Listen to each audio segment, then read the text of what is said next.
very productive discussion and the work that our teams have been doing leading up to this as we continue to build out this partnership. On the issue of maritime security, there are two big announcements. The first is the launch of the Indo-Pacific Maritime Surveillance Corporation Initiative.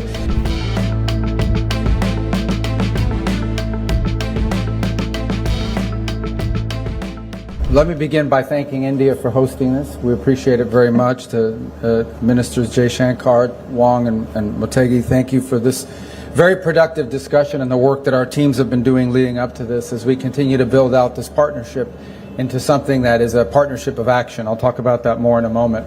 Let me first point out that on the stage today is represented countries that collectively are about a third of the world's GDP, and almost 2 billion people.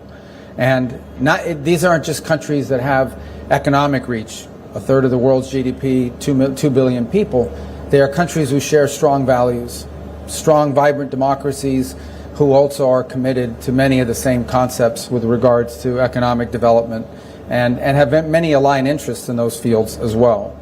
And so the goal is to turn the Quad, and 16 months ago, before when I became Secretary of State and we began our conversations, we all agreed that we wanted this gathering, this partnership, to be more than just a place where we got together every now and then and discussed the problems of the world that we held in common, but a place of action, a forum of action where we can begin to turn our collective interests into action to the benefit of the people of our countries, but ultimately to the benefit of many other countries who around the world who would benefit from some of the things we're working on today. And I'm very happy today that as a result of the work that our teams have been doing leading up to this conversation today and our conversations today, we have real concrete achievables that we can announce to our respective countries and to the world.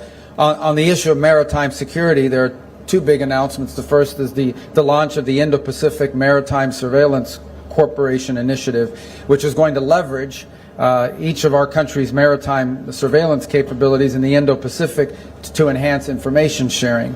Related to that, of course, is also the expansion of the Indo-Pacific Maritime Domain Awareness Initiative, which provides and can provide near real-time commercial maritime domain awareness data to countries throughout the Indo-Pacific. And last, I also want to thank India for committing to hosting the next iteration of the Quad at Sea mission, which brings together our respective Coast Guards together in one place on one ship. And the reason why maritime security is so important, beyond the fact that current events remind us of what can happen when maritime security is impeded, is the fact that 60% of global maritime trade passes through the Indo-Pacific. And it's a vital national interest, not just to the 4 countries represented here today, but to dozens and dozens of countries, countless countries around the world. The second initiative is an exciting one, and that is that we're going to be partnering on issues of port infrastructure, in particular in response to insufficient port capacity in the Pacific Islands. We're announcing plans to work with Fiji to advance that country's port infrastructure. It'll be the first time that the Quad partners work together on a project, on a port infrastructure project. We believe it'll be very successful and that it will serve as a model for other projects in the future.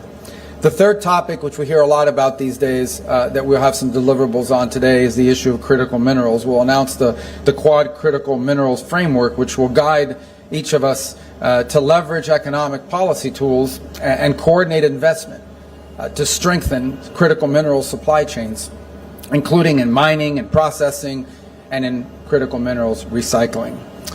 Finally, on energy and fuel security, we'll be announcing the Quad Initiative on Indo-Pacific Energy Security that will help strengthen regional energy resilience. And through this initiative, the partners will work to identify areas of cooperation in technology, in management, in policy, and international market analysis, and emergency response exercises.